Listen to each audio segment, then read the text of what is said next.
கார்த்திக் தீபா சீரியலில் இப்போ ஒரு பரபரப்பான எபிசோடு வந்திருக்குன்னே சொல்லலாம். மீனாட்சி வந்து வீட்டை விட்டு வெளில போக சொல்கிறப்பல நம்ம ஆனந்த தடுத்து நிறுத்துகிறாங்க. நம்ம வந்து தீபா செம்ம கோவத்தில் மிஸ் பண்ணாமல் ஃபுல் வீடியோ கேளுங்க. செம்ம பரபரப்பாக இருந்துச்சுன்னே சொல்லலாம்.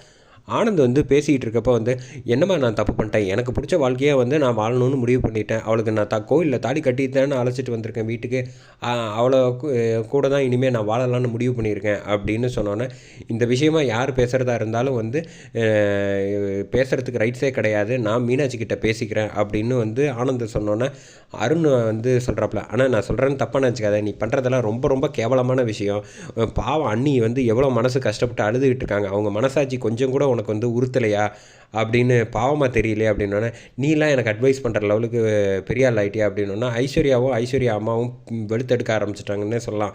அவருக்கு பேசுகிற லெவலில் தான் இருக்கார் அவர். எங்கள் மாப்பிள்ள நீங்கள் தான் வந்து கீழ்க போய் தாழ்ந்து போய் கிடக்கீங்க, அவர் சொன்னதில் என்ன தப்பு இருக்குது அப்படின்னு கேட்டோன்னே, அருண் சொன்னதில் என்னடா தப்பு இருக்குது, நீ பண்ணி வச்சுருக்க லட்சணம் அப்படி தானடா அப்படின்னு நாச்சியாரும் வந்து வெளுத்தெடுக்கிறாங்கன்னே சொல்லலாம். மரியாதையாக வந்து அவ வீட்டை விட்டு வெளில போக சொல்லு அப்படின்னோடனே, அதெல்லாம் போக முடியாது, நான் தாலி கட்டி அழைச்சிட்டு வந்திருக்கேன், எனக்கு 13 வருஷம் பழக்கம், நான் அவ கூட தான் வாழ்வேன் அப்படின்னு சொன்னேன். இதை நீ கல்யாணத்துக்கு முன்னாடி காலேஜ் படிச்சல அப்போ சொல்லியிருந்தேன்னு வச்சுக்கோயேன், போனால் போதுன்னு விட்டுருப்பேன். இன்னொருத்தவங்க பொண்டாட்டியை அழைச்சிட்டு வந்துட்டு இப்படி பேசுகிறிய வெக்கமா இல்லை அப்படின்னோடனே, மரியாதை அவளை வீட்டை விட்டு துரத்துறியா இல்லை நான் துரத்துறமா அடிச்சு அப்படின்னோடனே, ஓ அதை அந்தளவு முடிவு பண்ணிட்டீங்களா, நானே வீட்டை விட்டு வெளில போகிறேன், மரியாதை என் பேரில் உள்ள சொத்து மொத்தத்தையும் வந்து எழுதி வச்சிரு அப்படின்னு சொன்னோன்னே, அபிரமியமாக இடிஞ்சு போய் வந்து சோபாவில் பொத்துன்னு விழுகுறாங்க. கார்த்தி வந்து அம்மா என்னாச்சு அப்படின்னோன்னா வந்து இந்த பக்கம் மீனாட்சி வந்து அழுதுகிட்டே இப்படி போயிடுறாங்க. தீபாவை வந்து ஒன்றுமே பேச முடியாமல் நின்றுக்கிட்டு இருக்காங்க. அந்த கார்த்தி வந்து ஏன் இப்படி தேவையில்லாதெல்லாம் பேசிகிட்டு இருக்க, கொஞ்ச நேரம் அமைதியாக இருக்க மாட்டேன் அப்படின்னோடனே, நான் இந்த வீட்டில் அவள் கூட தான் வாழ போகிறேன், எதுவாக இருந்தாலும் நான் மீனாட்சி கிட்ட பேசிக்கிறேன்ட்டு மீனாட்சி கிட்ட போய் வந்து பேச ஆரம்பிக்கிறாங்க ஆனந்த்.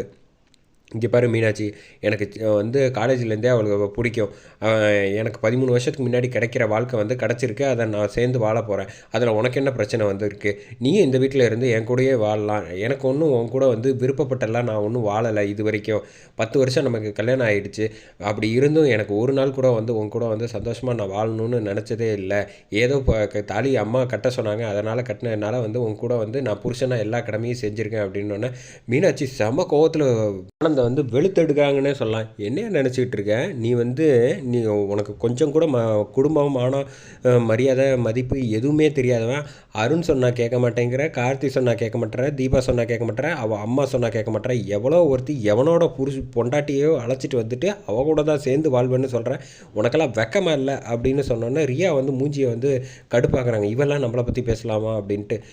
என்னையா நினச்சிக்கிட்டு இருக்க, இத்தனை வருஷம் 10 வருஷம் நம்ம சேர்ந்து வாழ்ந்துருக்கோம், உனக்காக வந்து நான் ஒவ்வொரு தடையும் கோயிலுக்கு போய் நீ நல்லா இருக்கணும் நான் வேண்டியிருக்கேன் பார்த்தியா, ட்ரெஸ்ஸுலேருந்து எல்லாம் பார்த்து உனக்கு செஞ்சால், நீ வந்து பெங்களூர் போயிட்டு நீ சாப்பிடாமல் இருக்கியோன்னு நான் தவியாக வச்சா, நீ இங்கே எவக்கூடையோ வச்சு சுற்றிக்கிட்டு இருந்திருக்க, இதே 13 வருஷத்துக்கு முன்னாடியே எனக்கு பிடிச்ச வாழ்க்கையை எடுத்துக்கிட்டேன், நீ எடுத்துக்கிட்டியா, அதே மாதிரி இப்போ வந்து நான் வந்து எடுத்துக்கிட்டேன், எனக்கு ஒருத்தனை பிடிச்சிருக்குன்ட்டு நான் ஒருத்தனை கல்யாணம் பண்ணிட்டு வந்தேன்னா நீ ஏற்றுப்பியா அப்படின்னோன்னா, இவன் ஆனந்த் வந்து கோவப்பட்டு கத்துறாரு, உனக்கு சொன்னதுக்கே வலிக்குதுல, அப்போ எனக்கு எப்படி இருக்கும், என்ன நினச்சிக்கிட்டு இருக்க நீ மாட்டுக்கும் வந்து மனசாட்சி இல்லாமல் இருக்கான்னு என்னைய பார்த்து நீ கேள்வி கேட்குறியா, உனக்கெல்லாம் வந்து ஏன் இப்போ என்ன ஊர் உலகத்தில் இல்லை நடந்து போச்சு அப்படின்னோடனே, அதை பற்றிலாம் எனக்கு தேவையில்லை, எனக்கு தாலி கட்டின என் புருஷன் வந்து ஒழுக்கமானவனாக இருக்கணும், யோகியனாக இருக்கணும் நான் எதிர்பார்ப்பேன், அந்த குணம்லாம் உனக்கு எதுவும் கிடையாது அப்படின்னு சொன்னோன்னே, என்ன போனால் போதுன்னு நானும் ஓவராக பார்க்குறேன், உனக்கு விருப்பம் இல்லைன்னா வாழாத போயிட்டே இரு அப்படின்னோடனே, அதுக்கப்புறமும் நான் வந்து உன் கூட வாழ்வேன்னு நீ நினச்சிக்கிட்டு இருக்கியா,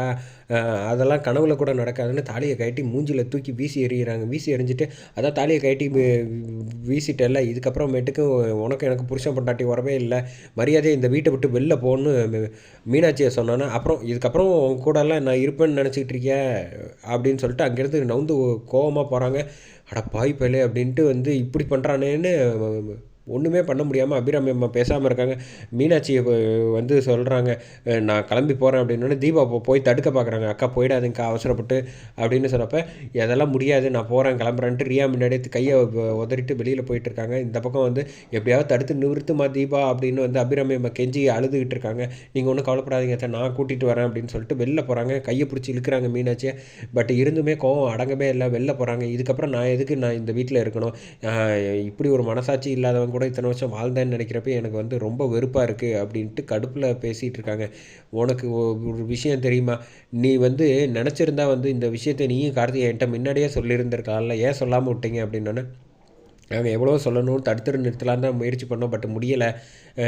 இனிமேல் இந்த வீட்டில் இருக்கணும்னு அவசியம் இல்லை, நான் எங்கள் அம்மா வீட்டுக்கே போகிறேன் அப்படிங்கிறாங்க. அவசரப்பட்டு போகாதீங்கக்கா, இங்கேயே கெஸ்ட் ஹவுஸில் இருங்க அப்படின்னோடனே, அதெல்லாம் அவங்க வீடு, நான் அங்கெல்லாம் இருக்கணும்னு எனக்கு அவசியம் இல்லை, நீங்கள் அவங்க சொந்தமாக இருக்க வேணாம், என்னோட அக்காவாக சொந்தமாக இருங்க அப்படின்னு கையை பிடிச்சி கெஞ்சி அழைச்சிட்டு வராங்க அவுட் ஹவுஸுக்கு.